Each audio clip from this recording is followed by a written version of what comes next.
दोस्तों, आज का यह वीडियो आप सभी के लिए बहुत ही इंटरेस्टिंग और लाइफ चेंजिंग साबित होने वाला है, क्योंकि दोस्तों आज मैं आपके साथ भगवान श्री कृष्ण के 10 उपदेश शेयर करने वाला हूं, जो आपको आपके जीवन में सफलता हासिल करने में बहुत मददगार साबित होंगे। दोस्तों, अगर आप इस वीडियो को अंत तक ध्यान से जरूर देखें, तो आपको इस वीडियो से कुछ ऐसा सीखने को मिलने वाला है जो आपको आपकी लाइफ में बहुत काम आने वाला है।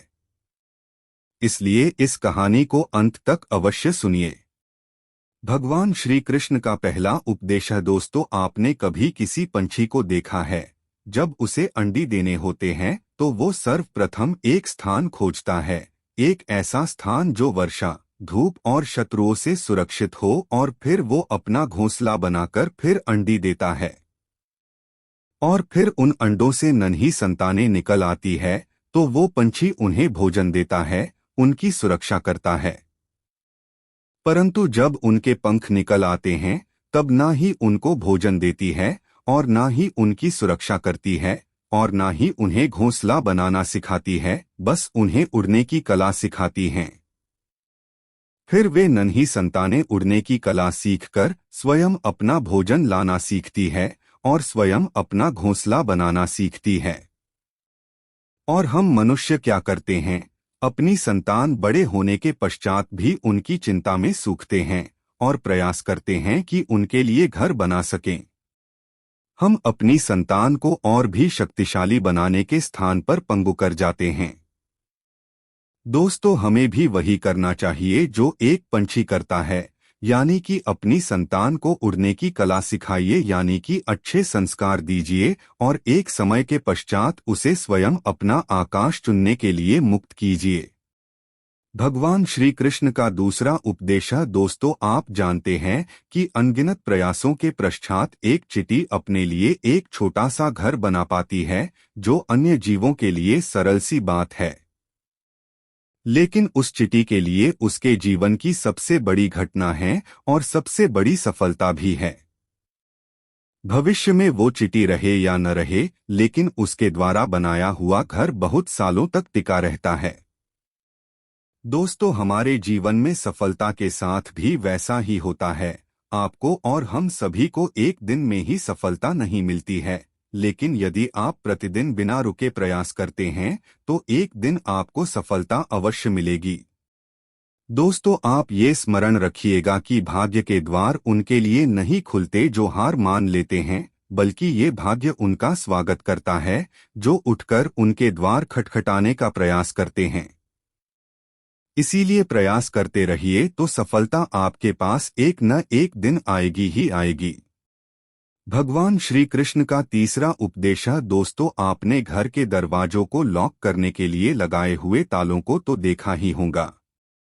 दोस्तों, वो ताला प्रहार से भी खुलता है और प्यार से भी खुलता है, अर्थात उस ताले को आप एक चाबी से भी खोल सकते हो और एक हथौड़ी से भी खोल सकते हो, लेकिन दोनों तरीकों में खुलने में अंतर होगा।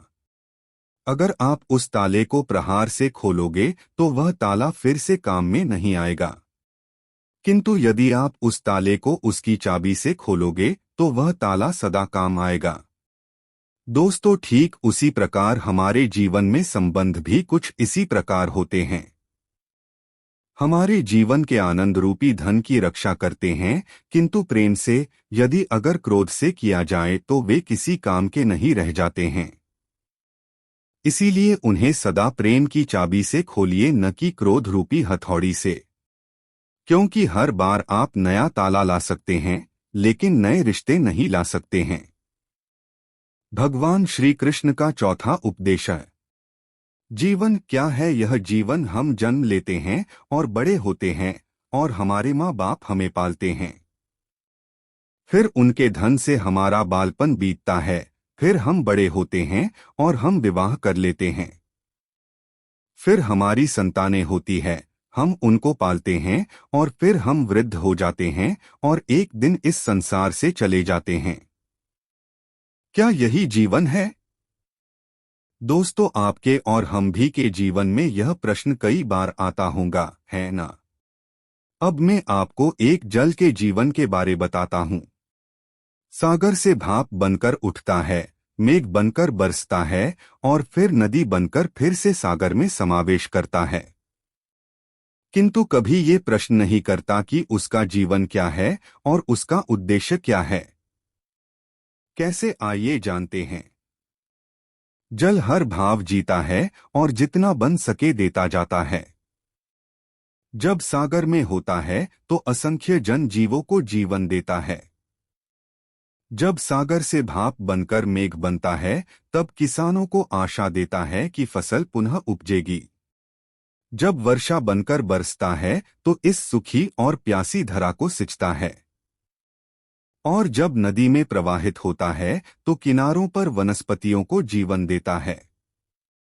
परंतु जरा ये सोचिए कि क्या ये जल कभी ये सोचता होगा कि उसका जीवन क्या है और उसके जीवन का उद्देश्य क्या है?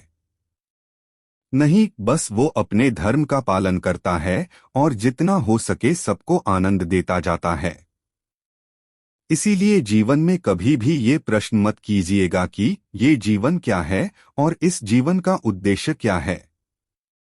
बस इस जीवन को अच्छे कर्म करते हुए जियो और जितना हो सके सबको को आनंद देते रहिए। फिर आपका मन प्रसन्न होकर बोलेगा कि राधे राधे। भगवान श्री कृष्ण का 5वां उपदेश है। दोस्तों, कभी वर्षा के कारण बने कीचड़ से होकर आप कभी अपने घर गए हैं तो आपको पता ही होगा कि पादुका पहनने के कारण उस कीचड़ से तो आप बच जाते हैं, किंतु उन पादुकाओं द्वारा उड़ने वाली बूंदें आपके वस्त्रों को मैला कर ही देती हैं। किंतु फिर भी उस बूंदों से आपके वस्त्र गंदे हो जाएंगे, इस कारण से आप चप्पल पहनना तो नहीं छोड़ते हैं ना। ठीक इसी प्रकार जीवन में कुछ ऐसे लोग भी आते हैं पादुका के भांति, जो आपको कीचड़ से तो बचा लेते हैं लेकिन वस्त्र रूपी आपके मन पर शंका के दाग लगा ही जाते हैं। इन लोगों के कारण से मन को खिन्न करने की आवश्यकता नहीं है, बल्कि आवश्यक है यह सोचना कि आपको आपके पाप कीचड़ से बचाने हैं या आपके वस्त्र। अर्थात हमें हमारे जीवन में गंभीर होना अच्छी बात है, लेकिन अगर आप हर बात को गंभीरता से लोगे तो इस जीवन का आनंद समाप्त हो जाएगा। दोस्तों, ये संसार अनित्य है, यानी कि यहाँ पर ऐसा कुछ भी नहीं है जो सदा के लिए जीवित रहेगा। इसीलिए दोस्तों, श्री कृष्ण कहते हैं कि जब तक ये जीवन है तब तक आप संतोष और आनंद से जिए। स्वयं पर छिटकने वाले कीचड़ पर ध्यान न दें, बस आनंद बांटते रहिए। फिर मन प्रसन्न होकर बोलेगा कि राधे राधे। भगवान श्री कृष्ण का 6वां उपदेश। दोस्तों, मनुष्य को जब सफलता मिलती है तब उसमें जागता है अहंकार, और ऐसे में मनुष्य हमेशा एक बात भूल जाता है झुकना, और मनुष्य सोचता है कि मैं क्यों किसी के समक्ष झुकूं। और ऐसा इसीलिए हो जाता है क्योंकि मनुष्य एक बात भूल जाता है कि इस संसार में उसने जो कुछ भी प्राप्त किया हुआ है वह सब झुककर ही प्राप्त किया हुआ है। बालपन में चलना सीखा तो इस धरा पर झुककर और गिरकर, बड़ों का आशीष लिया भी झुककर, और उसके साथ ही किसान को फसल काटने के लिए भी झुकना पड़ता है, और कुएं से पानी निकालने के लिए भी पात्र को झुकना पड़ता है। भगवान से आशीर्वाद प्राप्त करने के लिए उनके समक्ष हमें झुकना पड़ता है। आंधियों में वृक्ष कैसे सुरक्षित रहते हैं? झुककर। और सम्मान कैसे पाया जाता है? झुककर। दोस्तों, इसी के समक्ष झुकने का अर्थ खुद का आत्मसम्मान खो देना नहीं है, बल्कि उसका अर्थ होता है कि विनम्र।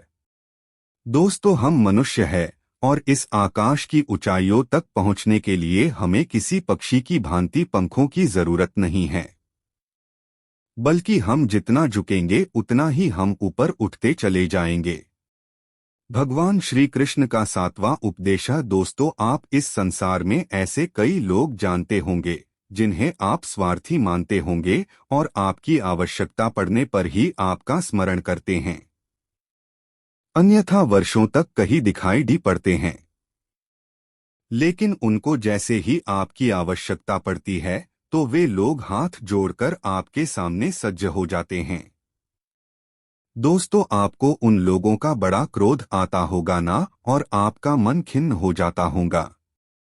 और फिर आपके मन से यह स्वर निकल जाता है कि इस व्यक्ति की सहायता कभी न करना, किंतु आप ऐसा कभी भी न कीजिए। अब आप यह सोच रहे होंगे कि क्यों कह रहा हूं मैं ऐसा, क्योंकि भगवान श्री कृष्ण कहते हैं कि स्मरण रखिएगा कि दीपक का स्मरण व्यक्ति केवल तभी करता है जब अंधकार गहरा हो जाता है।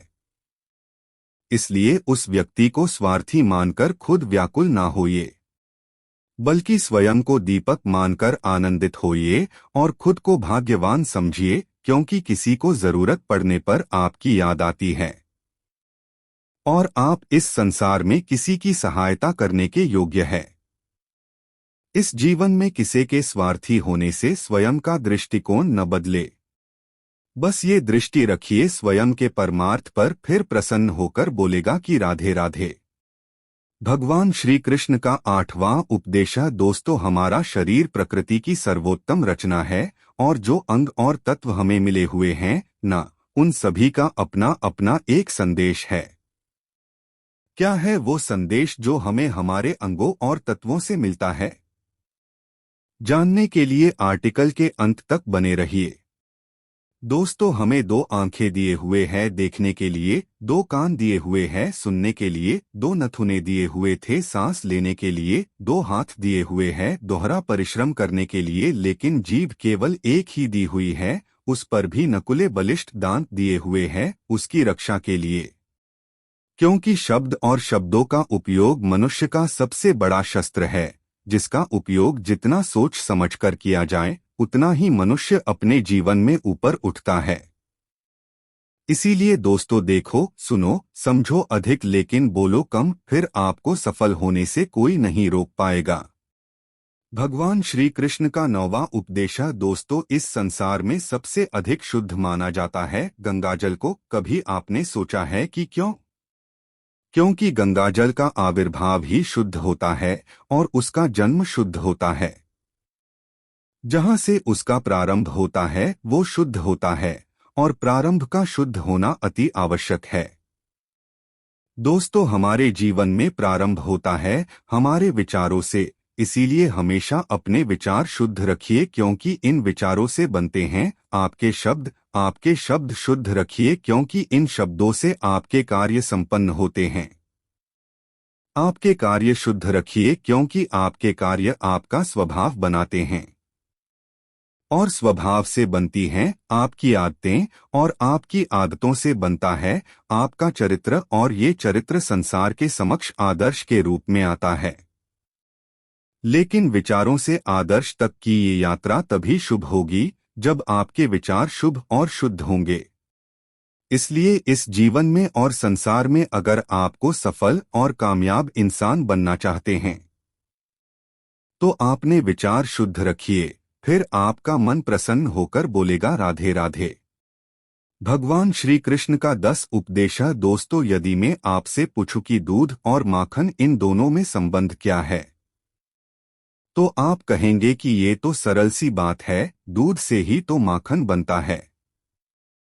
और यदि मैं आपसे पूछूं कि इन दोनों में अंतर क्या है, तो कोई कहेगा कि एक तरल है तो दूसरा ठोस, तो कोई कहेगा कि एक जनक है तो दूसरी उसकी संतान है। नहीं, इन दोनों में अंतर है शुद्धता का, क्योंकि माखन दूध से कहीं अधिक शुद्ध होता है। दोस्तों, इस बात को कुछ इस प्रकार समझा जा सकता है कि यदि कोई कीट आकर उस पात्र में गिरे जिसमें दूध रखा हुआ है, तो आप उस समय क्या करते हैं? आप दूध को फेंक देते हैं। लेकिन यदि कोई कीट आकर उस पात्र में गिरे जिसमें माखन रखा हुआ है, तो आप क्या करते हैं? तो आप उस कीट को निकालकर फेंक देते हैं, क्योंकि वो कीट मैला और दूषित है। ठीक उसी प्रकार यदि हमारा मन निर्मल ना हो तो कुविचार रूपी ये कीट आपके मन को भी दूषित कर देगा। लेकिन यदि हमारा मन माखन के भांति शुद्ध हुआ तो आपके मन में ठहरे हुए कुविचारों को स्वयं से ही मन से बाहर जाना होगा। इसीलिए हमेशा यह स्मरण रखिएगा कि इस संसार में कीट तो रहेंगे ही, अब आपको दूध बनना है या माखन बनना है, ये निर्णय आपका है। दोस्तों, सफलता दिलाने वाले भगवान श्री कृष्ण के 10 उपदेश अगर आपको पसंद आए होंगे और आपके लिए उपयोगी साबित हुए होंगे तो नीचे कमेंट बॉक्स में राधे राधे लिखना न भूले। उसके साथ ही अपने दोस्तों के साथ इस वीडियो को शेयर जरूर कीजिए।